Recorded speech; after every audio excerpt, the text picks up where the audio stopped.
What's up, guys? Welcome to an episode of Slightly More podcast with Chris Michael, and Shane Patrick Cruz. today we're going to talk about a topic that I think every performer should listen to, and even if you're not a performer but you find yourself running a business and traveling a lot, this will be super helpful for you. Yeah, so we're going to be talking about travel tips as far as gear and just general, like, what would you say, just packing stuff? Yeah, like a how-to on how to travel Yeah. and how to make some lifestyle changes that will make travel more efficient and effective for you. Oh. And then we also wanted to talk about how do you charge for travel? What if your gigs, in Shane's case, like he's going through right now, are 6-7 hours away? How do you deal with the flying, the driving, taking a train, all of that stuff? And then also we're going to probably touch a little bit on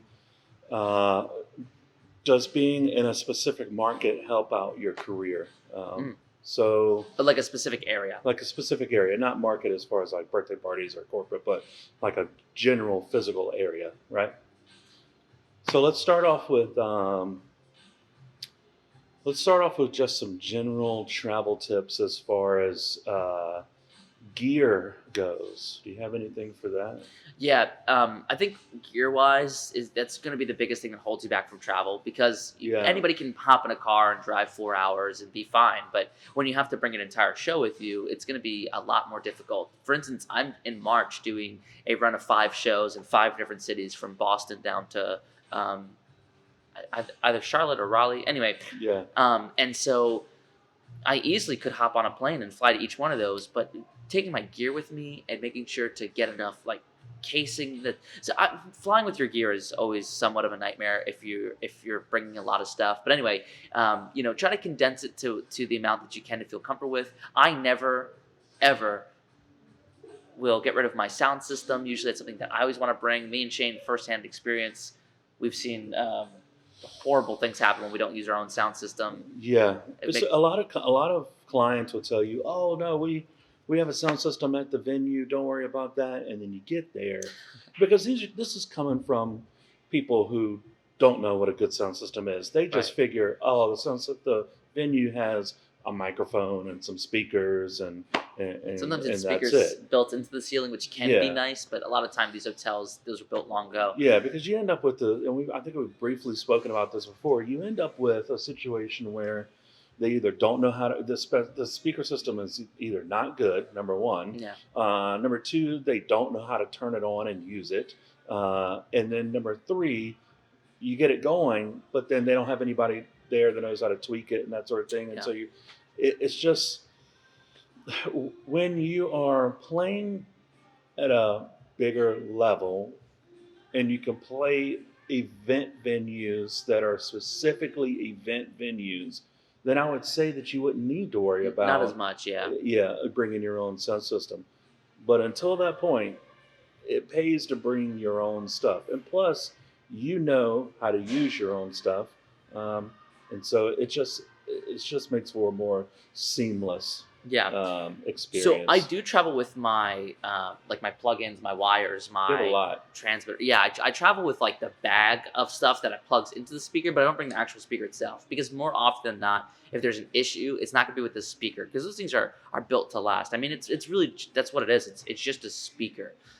It's a tool that outputs the sound. What you do to get the sound to run through it is usually what causes the problems. Well, we ran into an issue recently. We were down at a venue that's was like a golf course. We were down in, I don't want to say where, but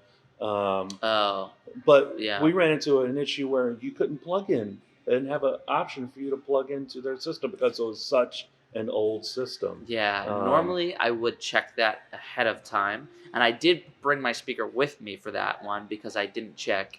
I just didn't set it up, and it did kind of cause a little bit of issues. We were able to get a workaround. Another thing that happens is sometimes the audio tech is there in the beginning of the event when people are setting up, and then they leave. That happens most of the time.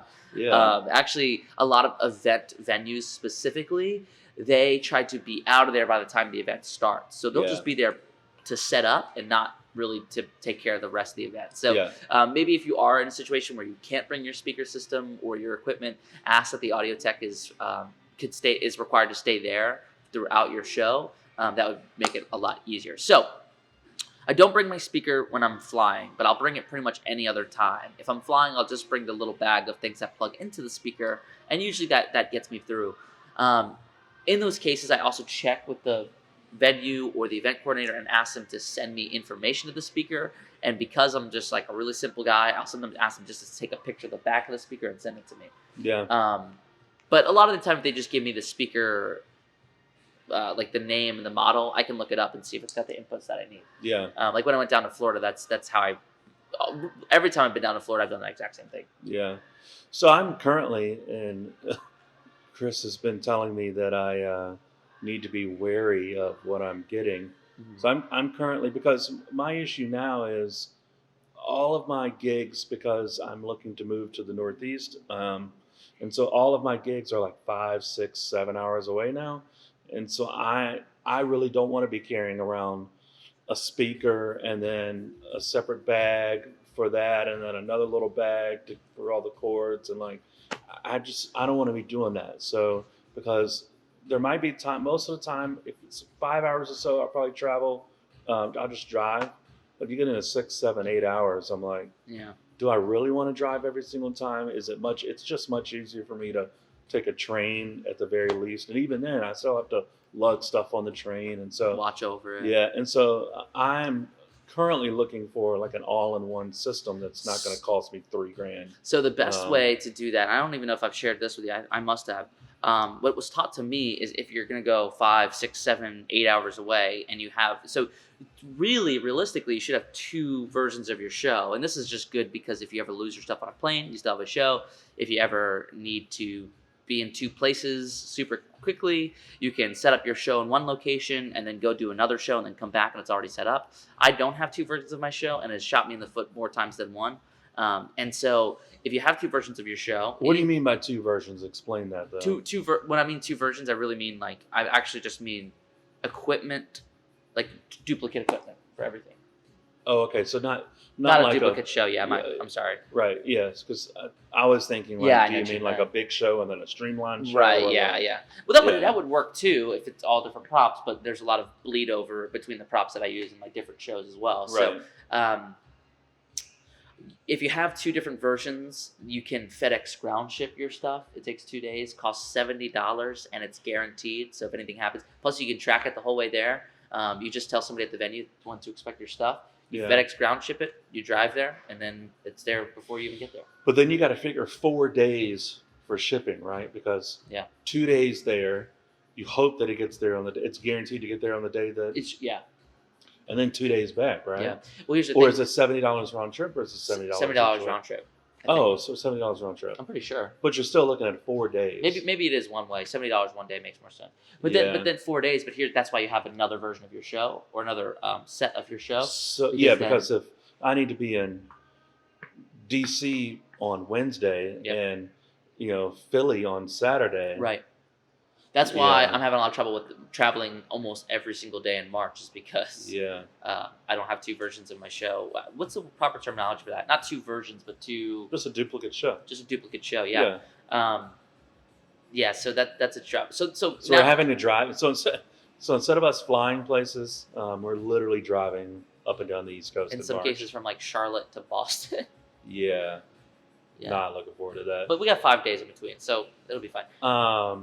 So one thing I wanted to add to that is when you're if you're going to FedEx ground ship your stuff, it's probably the most reliable way. Yeah, And then you can just fly there and not have to worry about it. If you're flying, that would be what I'd recommend, because when you fly, you should get there a day early anyway. And I was hoping to get to this at some point. So when you're flying, make sure you're there a day early, because flights can get delayed, and actually they probably will be delayed.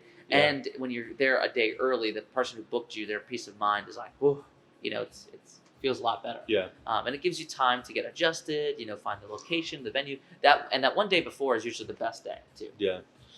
The other issue with me with gear wise, because all of these gigs are going to end up being so far away, so my show currently is more of it's more of a stay in one. It's more of a theater show. So there's more props. There's bigger things. I need a big table. Like there's, and so now I'm figuring out like, how do I'm literally in the process right now of figuring out how do I take that show and put it all into a carry-on You know what's awesome about the Shane travel bag. is that Shane is a mentalist, and the stereotype is that That's all you true. need is a Yeah. notebook or like Yeah, a I pad of know. paper. But I know. that's actually part of this is how I know that Shane has been traveling with me, because I've never been a fan of the pack small theory. Like my show could, if I wanted to, operate out of one small bag. Yeah, really. But I could. don't. But I literally the cases. Sometimes the cases on the stage are just for looks, like Yeah. for me. And I think you're right. I Yeah. think like when you get paid thousands of dollars to be somewhere and all you got is a notepad, I mean it's like whoa, like what is that? But I don't know. Speakers do that. See, speakers do that. Comedians come with nothing. You know, Crap. you think about that. You know, Dang it, my life is a lie. I mean, Yeah, but to me, I think like there's something to the, especially because I'm at this weird, awkward place where half of my clients think I'm like this big superstar, and half of my clients have never heard of me before and think I'm just Joe Schmo magician. yeah, I think the visual of it Right. enhances the preconceived notion that Builds people have going respect and into it. authority. Yeah. So you might be planning on traveling, and if you have a good notice on travel, you can FedEx ground ship, you can book a flight, you can drive. These are options, but sometimes you have to stay last minute, whether that's being at a gig already and finding out you're going to stay overnight because you're too tired, or you booked another show. You know, sometimes shows book the day, like they'll book tomorrow. You know what I mean? They'll book for tomorrow. So Yeah. it doesn't happen often, but you need to be prepared to always travel. One thing that I do that really cut down on my amount of time, and I've actually taken it down a notch now that I've got a newer car, just because all my old stuff's still in my old car. But I have a toiletry bag, a travel bag, nothing crazy, just something that fits in my glove compartment. So if I ever need to stay overnight, I got a toothbrush, deodorant, shaving cream, a razor, just general things that I'm going to use before my show, like makeup to cover up any zits or whatever. So I have that on deck always because I can go buy clothes to stay the night anywhere, really. I usually have one extra outfit in my car, usually underneath my seat. And I think I usually would have, everywhere I go, I usually bring 2 show outfits anyway. Not even because I'm planning on staying, but just because I want to have 2 options in case something I'm wearing doesn't work. So Yeah. What other travel tips? Anything?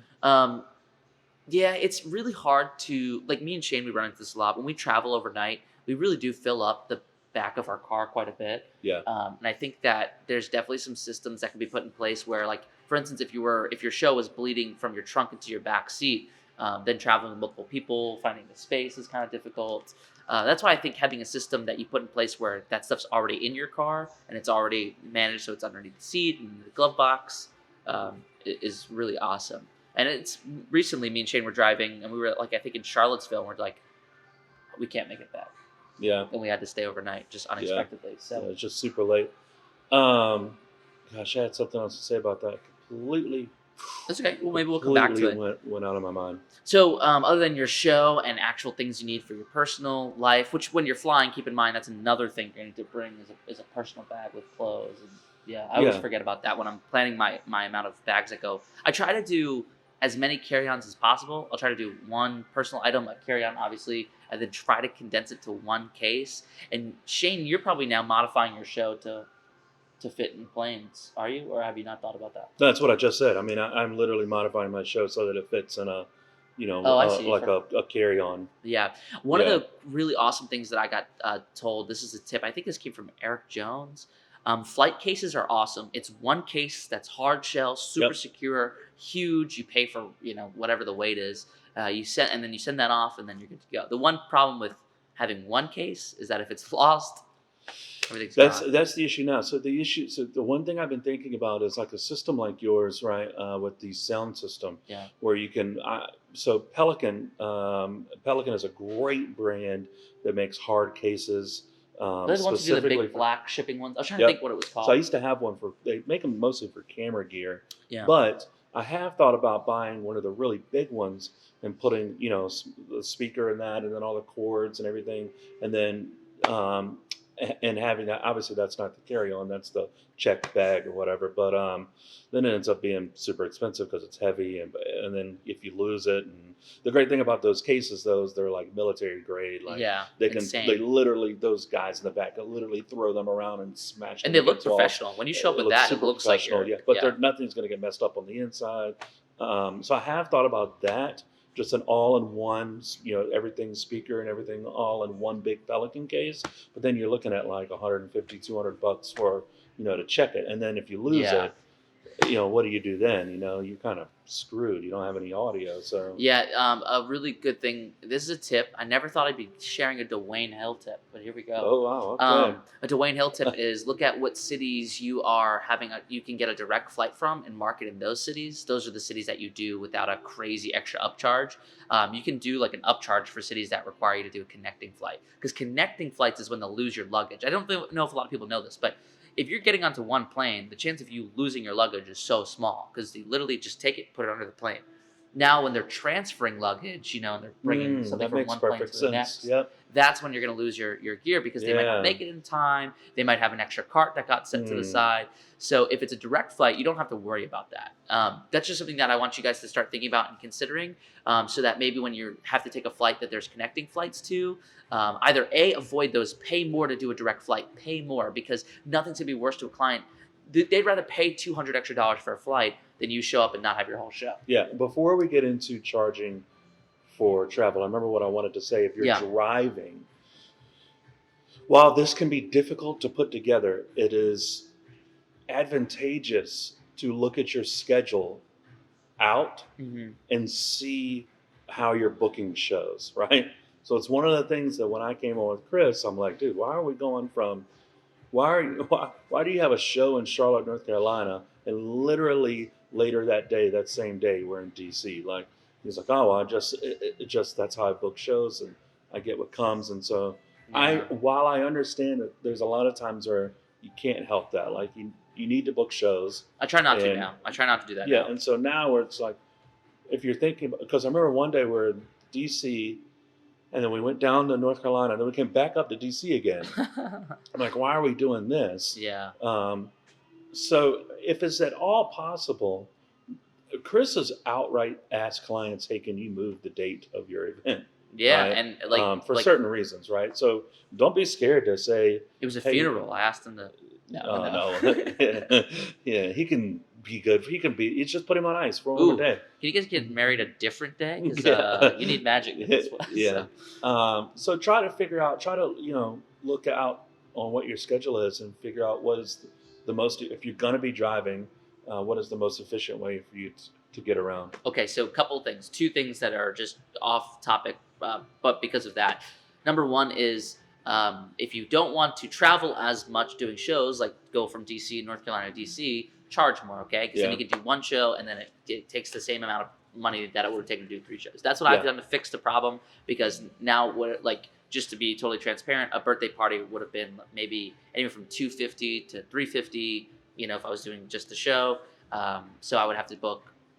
So 2 shows could be only $500. You see what I'm saying? So from DC to Raleigh, there you go. That's $500. That doesn't make a lot of sense. I know there's a lot of guys who wouldn't do that anyway. I'm just absolutely crazy. So driving to me is like nothing. I'll just do it. But now if I charge $500 a birthday party, then I only have to do 1 show in replacement of 2. So now instead of doing 4 shows on a Saturday, I could do 2 shows on a Saturday, make the same amount of money. Yeah. I try not to do birthday parties on Saturdays because I'd rather make corporate fees, but you get the idea. The other thing to keep in mind is, and now I'm losing my train of thought. I had that, and then to get clients to move their dates, just one thing that I think you should consider is people often people just go on gut feeling for dates, right? They look at their calendar and say, what day do I have the best gut feeling on? Okay, this Right. day. If you can educate them to let them know that, hey, that date's not necessarily the best just because you think it is. Like Saturdays are the days most people are going to try to do private in-home events. Right. But a lot of people have shown that Sundays are better for this, because not only do more people have availability on Sundays, they don't really schedule anything on Sundays. There's low competition for events. They're also conditioned to be places on time on Sunday, whereas Yeah. Saturdays, it's kind of like willy-nilly. People walk in an hour after the party starts. So Yeah. educating a client on why some days are better than others can be really advantageous to you moving the date for them. Also, letting them know, like, for instance, on October 26th, I know that was the Saturday before Halloween, this most recent Saturday, or October, and I got like 14 requests for shows at least. And so to tell people that are trying to book it last minute and say, hey, I'll be honest with you, that Saturday, like if you're planning the event this late in the game, you're not going to get anybody to show up because they've already got told about 14 other different events. Yeah. So things like that you can educate clients and walk them through. I've got a lot more tips on that. Maybe that'll be another topic, but Yeah, because there's things like If a corporate client really, really, really wants to hire you and you're just not available that day, They'll move it to another they'll move Saturday. it to another day. Yeah, if Yeah. they really, really want you. The other Um, thing, so just going back to the birthday party example, because this is more commonly where you're going to need to be asking people to move dates. Um, Moms want to do it on Saturday because the kids don't have school and they don't have anything going on the next day, and they think it's easier to clean up because they can spend Sunday cleaning up. Well, here's the thing: if you do it Sunday afternoon, the kids, they'll be out of there by 6 o'clock the latest. Okay, so it gives them plenty of time to wind down. The cleanup is never as bad as they think for a birthday party. It's never like yeah. horrible, especially if they're doing it in an outside venue. And then it people think that Saturday more people would be willing to come. They're like, oh, I don't want to go to a birthday party on a Sunday. Yes, they do. They So do because they have other things going on Saturday. right, They have most of the time they have family stuff that's going on Saturday, yeah, and Sunday is typically the day for them to just hang around the house and do nothing, right. because they got work the next day and Right. school the next day. So yeah, And who's gonna Sunday's say always no a to a great free day. meal on Sunday, right? Yeah, absolutely. So let's get into charging for travel. How do you charge for travel? I know that Yeah. So it's not. planes, they got these Yeah, outlets, and if you want to charge, you. yeah, yeah. Yeah. I have recently changed my mind on this. Do you want to share what you're thinking about doing? As far as what? Have you put thought into what you're gonna do for charging for travel? Because I've got some ideas on that. I just want Yeah, to. I actually. So this is something I have really been thinking about a lot lately because my new market is now in the Philadelphia, 2 hours kind of around Philadelphia area. Shane's moving. That's why he's trying to Yeah, build I'm his looking. market. Yeah, so my home base online says Philadelphia. My website says Philadelphia. My Good. lead generation site says Philadelphia. Um, and so at that point, I'm trying to justify. Obviously, I know that I'm traveling 5 to 7 hours for a gig, but the client says, "Well, aren't you based in Philadelphia? Why are you charging me a travel fee? Like it's only New York. Like it's only an hour and a half from Philly. Like why are you trying to charge me a travel fee?" So I'm literally in the process right now of figuring that out. So probably my solution is to just more than likely I'm going to end up driving, and so really the only travel fee for me is either a one night of a hotel. So you're looking at $150 maybe, right around there. And so, either the night before or the night of, I travel during the day, go to the event, stay at the hotel that night, drive back down. Um, and so I just figure it into my overall cost. But most people are probably charging a gig cost plus a travel fee. So Some you people give do them, it by mile too. yeah, some people do it by mile. A lot of people, when I was doing, well, still in my own um, video production business, if it's an hour outside of Richmond, I charge you. It's like $25 um, per hour outside of that. So it's not much, Yeah. and if I have to stay overnight, then there's, I say it's this much. Like, I'll give you a perfect example.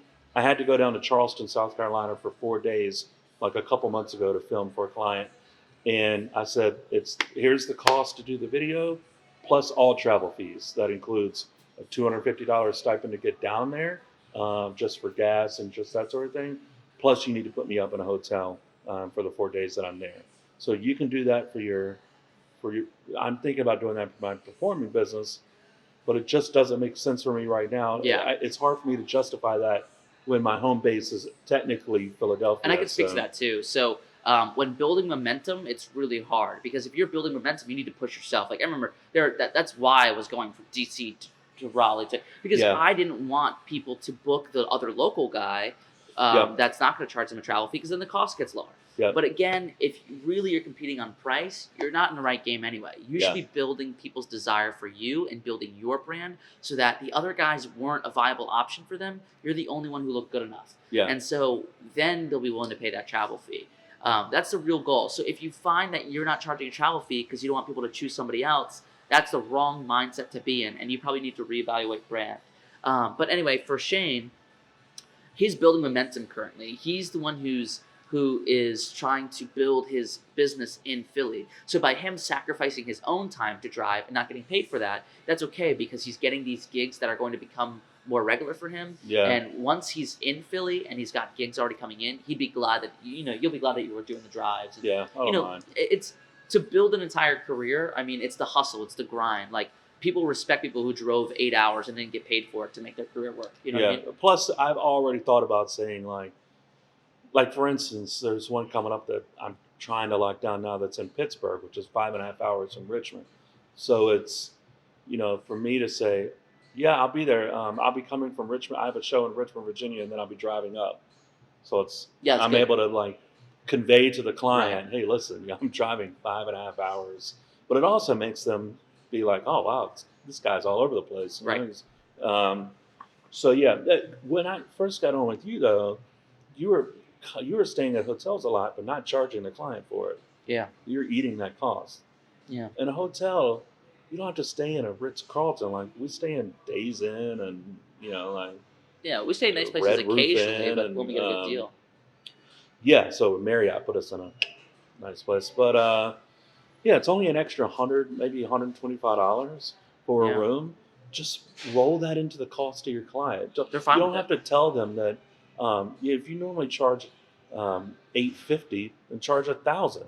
That way you've got your hotel covered if you need it. Now, if you're doing a show like, for instance, this Saturday we'll be in Maryland for a show, but it's middle of the day. The show ends at 5 o'clock. And No reason for us to stay in Maryland. We'll just drive back down. But, a total Chris Michael move, and I tell this to all of my employees. I tell this to all of the people that I'm mentoring, all the magicians that I work with. I always tell them everything you do should be in service of the client and never in service of you. So if you're pitching something, hey, I need you to do this for me, it's always a losing battle. Yeah. But I do it in service of, hey, I want to make sure I can spend as much time with you at your event as possible, and make sure that I don't have to zip out of there too early, so I can give everybody the best time. Yep. This way I don't have to do a 3-hour drive and have to leave 3 hours early. Would you mind if you just cover the cost of a hotel this way I can be there for the entire night? And Yeah. now you're doing a service for them, right? Yeah. And then Um, you can even offer, there's two ways we can do that. So either you guys cover the cost or you guys cover putting me up in a hotel. Here's my requirements for the hotel. Obviously, I don't want to be put in a motel, right? So you should have some requirements. As like, listen, I don't need the Ritz Carlton, but a Days Inn or someplace similar is nice, non-smoking room, that sort of thing. You can either cover that and schedule it for me and put it together for me, or I have just a travel fee that I can just roll into the cost. You pay me one time, Yeah. and I cover all of that for you, So so you- you don't have to worry about And you can it. do this for flights too, flights and hotels. Yep. So when I was going down to Florida, what I did was I was working for I keep wanting to call them a medical company. They're not. They're a realty company who builds medical facilities. But when they flew me down for the show, I said, "Here's what you can do. You can either book a one flight, or what is it? A Round trip? non-connecting flight Oh, non-connected. Yep. down to Florida. Get a round trip, a non-connecting flight, so I don't have a chance of losing my gear. A hotel that's within X amount of miles of the show location. Right. I usually do it within. If you're in a city, you could literally do it within 1 mile or Yeah. 2 miles, but Yeah. within 5 miles is appropriate. And then you can tell them I also require 2 checked bags. I require an early Yeah, boarding so you pass. have a list. Yeah. A list, and you say, so just if you could book all these, here are my preferred companies, here are the companies I ask you to avoid, just in my Yep. past experience. You can book that all yourself, and just cover the cost yourself. Or if you like, I can just do a $1,500 travel buyout. So you just pay $1,500 flat fee. I take care of all the bookings. I make sure it's totally up to my standards. Everything's good to go with that. You can rest easy and know that it's taken care of. Yeah. But do you find that most of the time they'll probably opt for that? Yeah, Because that's like for them to have to look for it and book Exactly. it, and it's so much. They're already super busy. And as a it lot of is. the time, there's 2 things that really happen. They don't want to offend, right? They don't want to. A lot of the guys, they're flying you in from Virginia to go do a show in Florida. They think you're a big shot, so they don't want to offend you by booking you a Spirit or whatever. Which I wouldn't. Literally, I would not care. Right. But they think that you would care, and I'm not going to argue with them on that. I try to tell them that I'm not picky. I try to Yeah. make sure that they know that, especially when booking a hotel. But that's the thing, is they're worried that it might not be up to my standards. They don't know what I prefer. They want me to have a good trip, a good experience with their company. Yeah. So they'll do whatever they can to make it comfortable. Sometimes that's a lot. The other thing that will happen if they do want to book it for you is they usually are accruing travel points for themselves, or their company gets really good rates on XYZ flight. Sometimes they want you to take the same flight as some of their team. Like, oh, hey, we're actually going to all be flying out at 7 a.m. We'll put you on a 7 a.m. flight. Yeah. So there's totally reasons why they do it, but it's usually not financial. Yeah. Yeah, I try to. And remember, you may not pay $1,500 for travel. It may cost you $800, but you pocket the rest for the effort. So Yeah. that's the benefit is you actually make more money doing the travel buyout. Um, but you don't have to do that. The other option, I like to do the travel buyout because I get a little bit more money off of it. If you wanted to, you can just book it all yourself and send them a collective invoice showing you what everything costed, and then give them the total price, and they can pay that. That's great, but that's a lot more work on your part Yeah. to itemize everything. Yeah. So Yeah.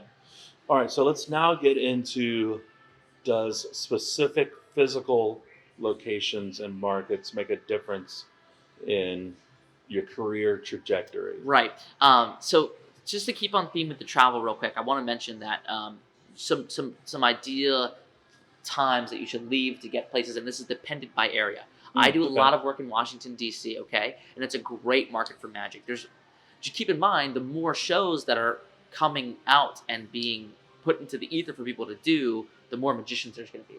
That's why New York is insane. Like, yeah, there might be 100 magicians in New York, but there's also going to be 100 times more gigs. Yeah. Almost. So keep that in mind. Also keep in mind travel times. Like I said, with flying, you're going to fly in a day early somewhere. Just to make sure you got everything. The earlier you can get the day before, the better. You don't want to get in that night and then do the show in the morning. Same thing with driving. I always leave an extra hour. I try to get to every gig at least an hour beforehand. If it's a big gig, 2 hours beforehand. This is setup time. Yeah. It really only takes me 30 minutes to set up my show. So I Yeah. get that little bit of buffer time. Traffic, I try to factor in at least 30 minutes of traffic per 2-hour drive. That's kind of my idea. So 30 minutes of traffic per 2-hour drive. Sometimes it's more than that, but luckily I give myself that hour buffer. I always factor in a half an hour per 2-hour drive for other things. So half an hour for traffic, and then half an hour to stop, drink, refuel, things like that. Yeah. So just some tips on you. I think that your location's really going to vary on that. Long Island, I had the very similar rule. Some of my friends that are in New York, they're going to have way different rules because an hour for me might be 4 hours for them. Yeah. So Yeah. All right. So markets, specific physical markets. Yeah. Does it make a difference? I think it makes a difference for sure. Well, in both areas, how many shows you're going to get and what they pay. I Yeah. know for a fact that in Richmond, I cannot charge as much that I can in Washington, D.C. Plus, there's just not shows here. Yeah, there's just not There's shows. just nobody looking for shows. Yeah, and when they are, they're I don't know. But yeah. Yeah. So I don't know why that is, man. I really don't. I don't think Richmond really is a entertainment place. Okay. I think it's a I think music it's for city. music. Yeah, it's a music Yeah. city. But big music scene, but live theater, companies looking for Maybe hipsters don't like magic. magicians. Yeah, it's weird, man. Just, I don't know what it is, man. It's like a void here. And there's going to be other areas that are like that too. I think out in the Midwest, there's going to be a lot more private parties than big events. Right. And I hate to say this, but I think if you're really considering doing more than just like private events and birthday parties and anniversaries and things like that, you might want to consider moving to a metropolitan area. You don't have to be inside of it. Yeah. Yeah, you could just be close to it. Like Yeah. for me, I live in Richmond, but I service DC, so I'm driving 2 hours for almost any gig. But you're looking to move too. Yeah, I'm looking to move to it, which took me 4 years to figure out. But I think if you're really considering making this work, I would try to move within an hour of a big city. Move to a suburban area where there's a lot of housing and stuff going on around there, because then you can do private parties on a Sunday or a Saturday, and then do bigger things during the week. Also, it's going to your search radius will be a lot easier. People aren't searching for magicians out in, I don't know, Boise, what is that, Idaho? Yeah. Probably not searching for that as much as they're searching for it in Washington, D.C. Yeah. Now, here's the thing, though. Not to say that you cannot make it in a small town. I mean, Richmond's not a small town, but it's just not a lot going on here. Not to say that you can't make it in an area like this. I'm sure there are people out there that have. Jonathan Austin, man, he's killing it. He only does Richmond. Okay. Yeah. So. Killing it in a way that this is his full-time job. Not that he's like crushing it or anything. Like he would be if he was in DC. Right. But yeah, Yeah. So, that's part of the reason why I've decided to move to Philly, is because the market. I mean, the market's just bigger there. Here's the other thing too. Not that I'll stay. I love that area, and more than likely will stay in that area.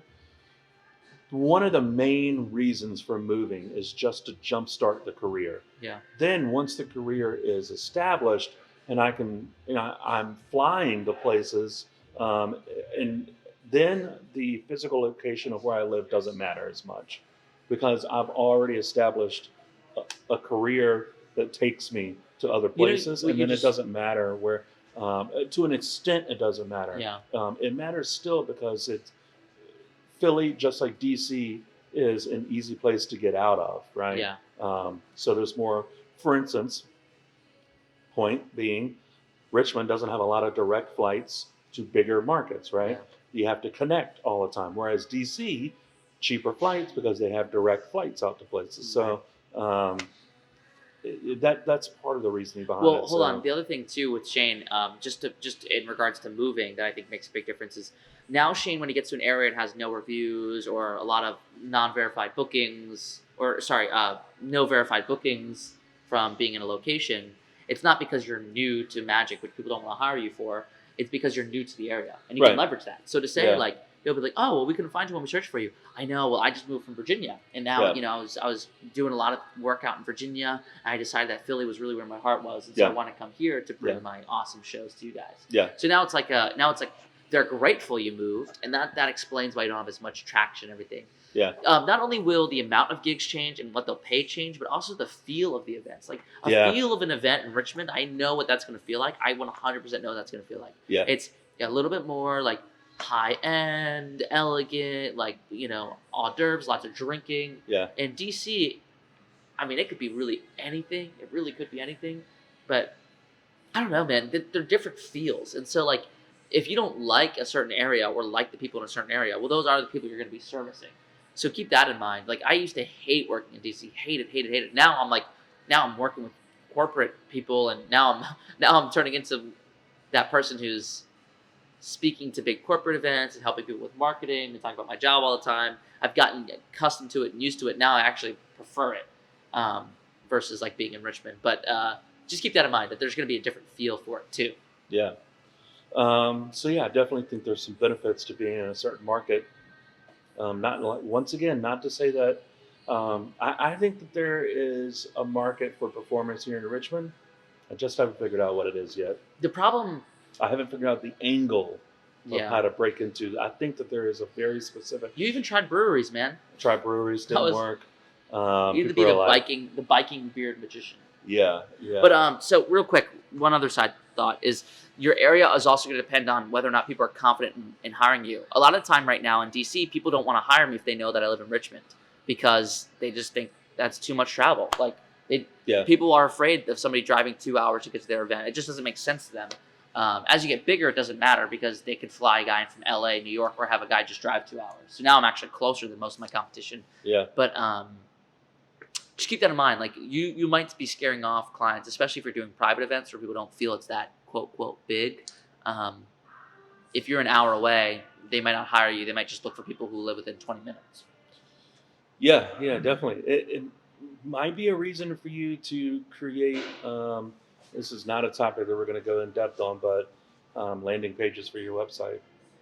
Yep. Based out of certain cities. Yep. Yeah. So if you live in Richmond, you have a landing page, Magician in DC.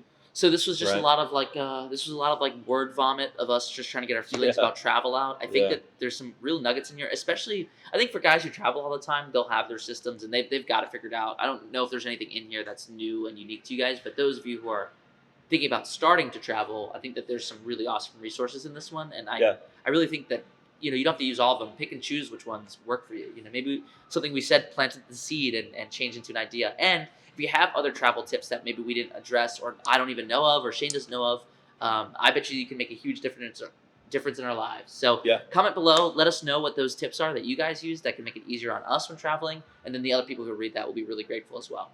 Yep. That's it. Awesome. See ya. Thanks.